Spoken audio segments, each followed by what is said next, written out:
ರಾಷ್ಟ್ರೀಯ ಸೇವಾ ಯೋಜನೆಯ ಸುವರ್ಣ ಮಹೋತ್ಸವದ ಪ್ರಯುಕ್ತ ನಿಟ್ಟೆ ವಿಶ್ವವಿದ್ಯಾನಿಲಯದ ವತಿಯಿಂದ ಕ್ಷೇಮ ಆಡಿಟೋರಿಯಂನಲ್ಲಿ ನಡೆದ ರಾಷ್ಟ್ರೀಯ ಸೇವಾ ದಿನ 2018 ಕಾರ್ಯಕ್ರಮಕ್ಕೆ ಚಾಲನೆ ನೀಡಲಾಯಿತು.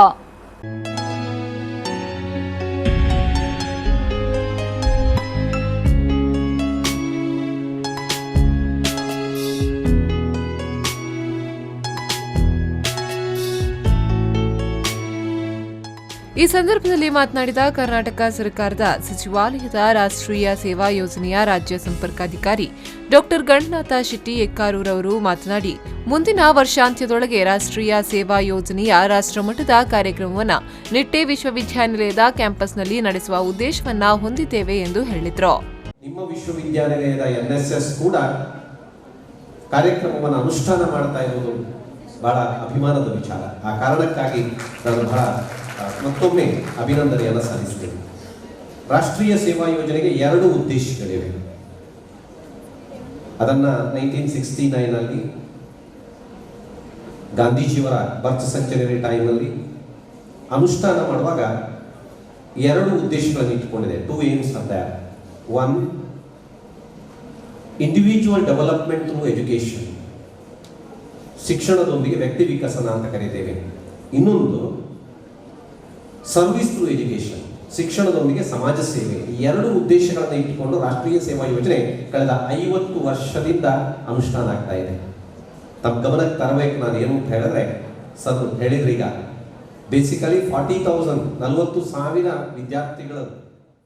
ಕಾರ್ಯಕ್ರಮದ ಅಧ್ಯಕ್ಷತೆ ವಹಿಸಿದ್ದ ನಿಟ್ಟೆ ವಿಶ್ವವಿದ್ಯಾನಿಲಯದ ಕುಲಪತಿಗಳಾದ ಡಾ ಸತೀಶ್ ಕುಮಾರ್ ಭಂಡಾರಿ ಅವರು ಮಾತನಾಡಿ, ಸಾಮಾಜಿಕ ಬದ್ಧತೆ ನೀತಿ ಇಲ್ಲದ ಶಿಕ್ಷಣ ವ್ಯರ್ಥ. ನಿಟ್ಟೆ ವಿಶ್ವವಿದ್ಯಾನಿಲಯದ ರಾಷ್ಟ್ರೀಯ ಸೇವಾ ಯೋಜನಾ ಘಟಕ ಸ್ವಚ್ಛ ಭಾರತ್, ಗ್ರಾಮ ಡಿಜಿಟಲೀಕರಣ, ಸಮಾಜಕ್ಕೆ ಪೂರಕವಾದ ಚಟುವಟಿಕೆಗಳಲ್ಲಿ ತೊಡಗಿಸಿಕೊಂಡು ಕಾರ್ಯಾಚರಿಸುತ್ತಿದೆ. ಇದೀಗ ಆಸ್ಪತ್ರೆಗೆ ಬರುವ ವೃದ್ಧರು, ಅಂಗವಿಕಲರ ಸೇವಾ ಕಾರ್ಯದಲ್ಲಿ ಕೈಜೋಡಿಸುವ ಭರವಸೆಯನ್ನ ನೀಡಿರುವ ಕಾರ್ಯ ಶ್ಲಾಘನೀಯ ಎಂದರು. Million students spread over 300 universities. I understand that around 27% of the student population is represented in NSS. It's a wonderful achievement in the last so many years. The meaning is channelizing the student youth in the nation building. At Nitte, we firmly believe that the education should be relevant to the needs of the society.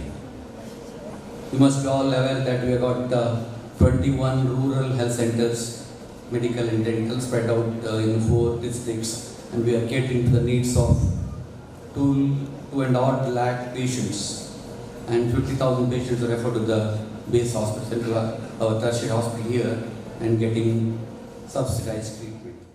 ಇದೇ ಸಂದರ್ಭದಲ್ಲಿ ನಿಟ್ಟೆ ರಾಷ್ಟ್ರೀಯ ಸೇವಾ ಯೋಜನೆಯ ಕಾರ್ಯ ಯೋಜನೆಗಳ ಕೈಪಿಡಿ ನೈ ಯೋಜನಾ ಕೈಪಿಡಿಯನ್ನ ಬಿಡುಗಡೆಗೊಳಿಸಲಾಯಿತು.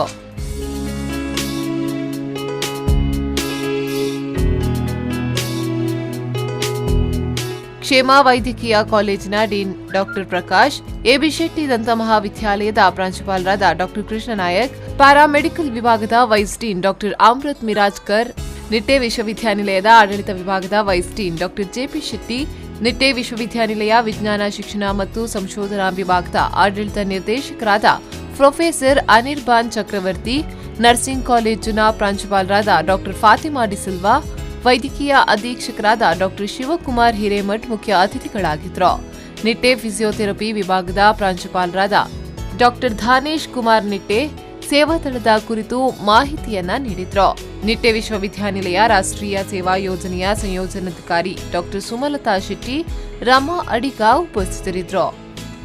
Arif ಕಲ್ಕಟ, ವಿ4 news 24/7 Ullal.